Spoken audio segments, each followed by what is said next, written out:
Hello guys, welcome back to my YouTube channel. आज मैं भावना गुप्ता पेश हूँ अपनी बदलते रंग कहानी का सेकंड पार्ट लेकर के। उम्मीद है कि आप सबको पहला पार्ट कहानी का अच्छा लगा होगा। जिसने बदलते रंग कहानी के फर्स्ट पार्ट को नहीं देखा है, वो लिंक डिस्क्रिप्शन बॉक्स में दिया हुआ है, जाकर के विजिट करें और लाइक करें। प्रीति पर दुखों का पहाड़ टूट पड़ा। वो फपक फपक कर रोने लगी। अब उसका एकमात्र सहारा माँ भी वो उसे छोड़कर गई थी। अस्पताल में वो माँ के सबको पकड़कर रो रही थी। उसको सांत्वना देने वाला कोई नहीं था। उसकी माँ के ऑफिस वाले आए हुए थे। उन लोगों ने कहा, बेटी अब अपने को संभाल, ये समय रोने का नहीं है। उठो, अब माँ का दाह संस्कार करने की सोचो। अब आग भी तुम्हें ही देनी है। इस दुख भरी घड़ी में अपनों को कितनी याद आती है। उसने समीर को फ़ोन लगाया, लेकिन उसका फ़ोन तो डेड था। शायद उसने नंबर बदल दिया था। अंतिम बार जब उससे भेंट हुई थी तो कहा था अब दूसरा सिम लेगा। हार थक उसने नीलम को याद किया। नीलम को उसकी शादी में अंतिम बार भेंट हुई थी। वैसे भी उससे कभी कभी बातें होती रहती थी। उसके हस्बैंड की प्रयागराज में एक बड़ी कपड़े की दुकान थी। वो खुले विचार वाला युवक था, इसलिए नीलम को कहीं आने जाने में कोई रोक नहीं थी। नीलम खबर सुनते ही आगरा के लिए अपनी गाड़ी से चल पड़ी। प्रीति को जिम में अभी काफ़ी काम थे। अस्पताल का बिल चुकाना, माँ का दाह संस्कार क्रिया करना और अकेले पड़े घर को संभालना। एक युवती जिसको दुनियादारी की कोई ज्ञान न हो, जिसकी ज़िंदगी माता पिता की छाया में बीती हो, व जिसको घर संभालने का कोई व्यवहारिक ज्ञान न हो, अचानक इस तरह की जिम्मेदारी पड़ने पर क्या स्थिति हो सकती है, तो वही समझा सकती जिसके सिर पर यह अचानक बोझ आ पड़ा हो। इस स्थिति में पड़ोसी भी बहुत काम नहीं आते, सिवा सांत्वना के, कुछ शब्द बोल देने के। और जिसका कोई अपना ना हो, उसके लिए तो ये क्षण बड़े ही धैर्य रखने और आत्मबल बनाए रखने का होता है। और वो भी जब जब कोई अपना बहुत ही करीबी उसे छोड़कर चला गया हो। सबसे बड़ी दिक्कत ये थी कि उसके पास पैसे नहीं थे और माँ के बैंक अकाउंट का उसके पास कोई लेखा जोखा न था। पिछले महीने माँ ने उसके खाते में जो पैसा ट्रांसफ़र किया था, अब वह तक खर्च हो चुका था। नीलम से वह कुछ मांगना तो न चाहती थी, किंतु उसके पास इसके सिवा कोई रास्ता भी नहीं बचा था।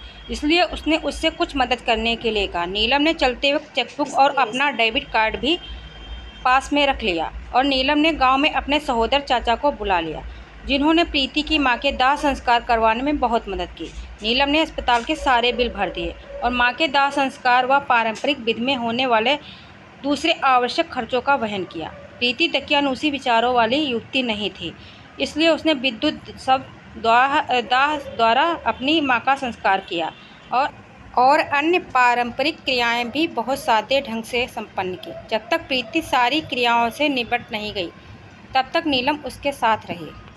परिस्थितियां चाहे जितनी भी प्रतिकूल क्यों न हो, मनीष को उससे तो बाहर निकलना ही पड़ता है। और प्रीति भी इससे निकल तो गई, किंतु वह जिस खालीपन का एहसास कर रही थी, उसे भरना बहुत ही मुश्किल था।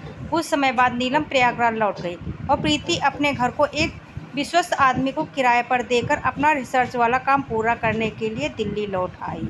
उसे पता चला कि उसकी माँ ने अपने नाम से एक इंश्योरेंस भी कराया था, जिसका अच्छा खासा पैसा नॉमिनी होने के कारण उसे मिल गया। माँ के बैंक अकाउंट में भी काफ़ी पैसे थे, इसलिए उसको अपने रिसर्च के काम में कोई दिक्कत न आई। उसने नीलम का सारा पैसा लौटा दिया।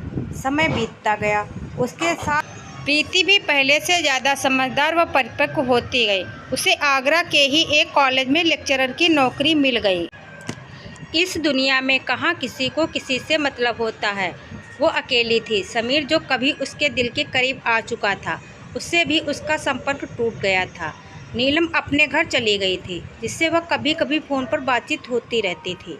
लड़कियों की शादी में तो वैसे ही काफ़ी दिक्कतें होती हैं। उसका कोई तो एक पैर भी खराब था और उसकी शादी के बारे में सोचने वाला कोई भी नहीं था। जो लोग उसके संपर्क में आते थे, वे उसकी सुंदरता से आकर्षित होकर आते थे, न कि उसका जीवन साथी बनने के लिए। इसलिए ऐसे लोगों से वो हमेशा ही अपने को दूर रखती थी। अब तो उसकी ज़िंदगी का एक ही मकसद था, घर से कॉलेज जाना, वहाँ मनोयोग से छात्रों को पढ़ाना और शाम को घर लौटकर मनोविज्ञान की पुस्तकों का गहरा अध्ययन करना। इधर वह मनोविज्ञान पर एक किताब लिख रही थी, जिससे उसका खालीपन कट जाता था। कॉलेज में उसके सहकर्मी पढ़ाने में कम, कॉलेज की आपसी राजनीति में ज़्यादा इंटरेस्ट लेते थे। उनकी इन बेवजह की चर्चाओं से वह अपने को हमेशा ही दूर रखती थी, इसलिए उन लोगों से भी उसका ज़्यादा संबंध नहीं था। किंतु कॉलेज के प्रिंसिपल उसको बहुत सम्मान देते थे, क्योंकि उनकी निगाहों में उसे इतनी कम उम्र में काफ़ी अच्छी जानकारी थी, इसलिए वे उसकी हर संभव मदद भी करते थे।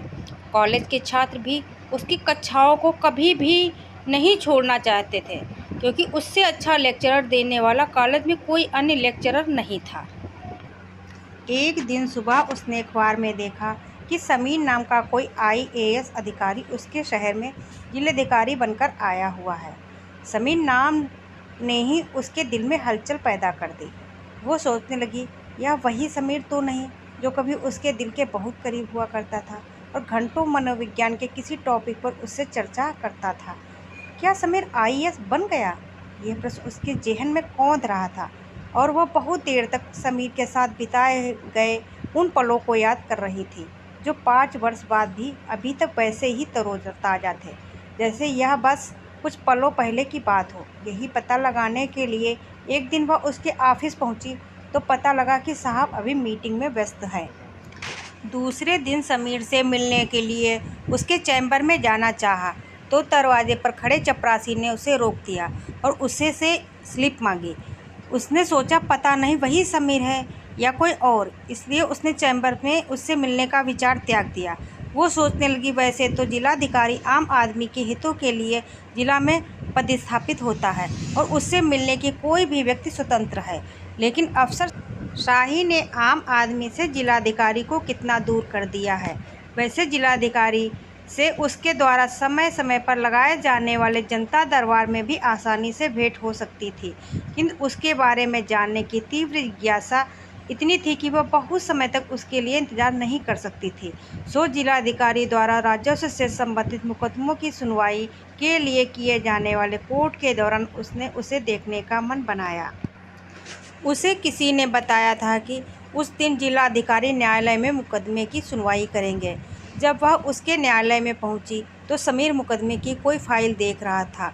वो न्यायालय में खड़ी थी, किंतु समीर ने उसे नहीं देखा और वो न्यायालय के कमरे से बाहर आ गई, फिर अपने घर पहुंची। अब उसने सोचा कि वह उसके आवास में जाकर मिलेगी। जब वह उसके आवास पहुंची तो फिर चपरासी स्लिप मांगी। उसे लगा वह तो लड़की है, लोग जाने उसके बारे में क्या क्या सोचने लगे, इसलिए उससे बिना मिले ही वापस घर लौट आई। समीर को जिला में पदस्थापित हुए 4 महीने से अधिक हो गए थे, किंतु उन दोनों की मुलाकात नहीं हुई थी। अब तक मनोविज्ञान पर प्रीति की लिखी पुस्तक आने वाली पीढ़ियों और मनोविज्ञान को छापने के लिए दिल्ली का पाठ्य पुस्तकों से संबंधित एक प्रकाशक तैयार हो गया था। पुस्तक की प्रतिलिपि उसने प्रकाशक को सौंप दी थी, अब मुद्रण के लिए भेजी जा चुकी थी। अगले महीने उसकी प्रतियां तैयार होकर आ जाने वाली थी और पुस्तक का विमोचन उसके कॉलेज के हॉल में होना तय हुआ था। प्रिंसिपल के आग्रह पर जिलाधिकारी समीर ने भी विमोचन समारोह में आना स्वीकार कर लिया था और उसी के हाथों उसकी पुस्तक का विमोचन होना था।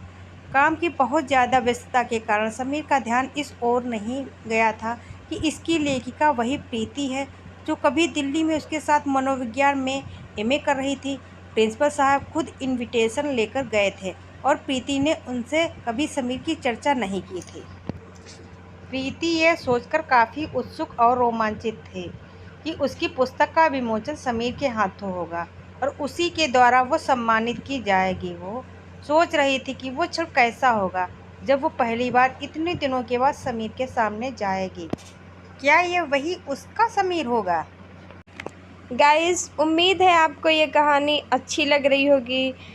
कहानी को लाइक करें, चैनल को सब्सक्राइब करें और कहानी को ज़्यादा से ज़्यादा शेयर करें। वेट करें पार्ट 3 का।